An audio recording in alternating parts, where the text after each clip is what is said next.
France रे Rafale deal हो विभागीय तदंत चलतु जाना यही वीडियो रे चैनल को सब्सक्राइब करूँ और वीडियो को संपूर्ण देखो। भारत और फ्रांस मध्य 2016 होता यही राफेल डील समयानुक्रमे बहुत प्रकार अभियोग और प्रतिवाद देखा मिलूँ। केतेबेले भारत में देखा मिलूँ तो केतेबेले फ्रांस रे देखा मिलूँ।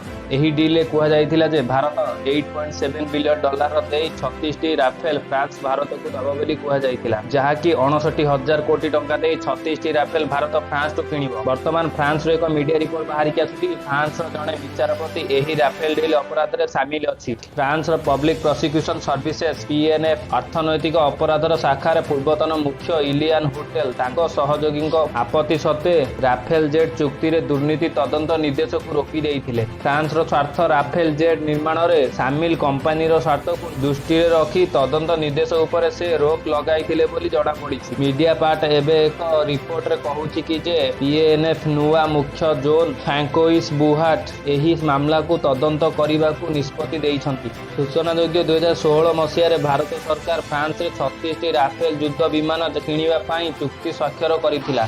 भारत इतिमध्य किछि राफेल पाइछि बा अवशिष्ट राफेल 2022 सुद्धा पाइबो। एही रिपोर्ट शुणी आपनको कोन लागुछि कमेंट सेक्शन में जणाନ୍ତୁ। चैनल को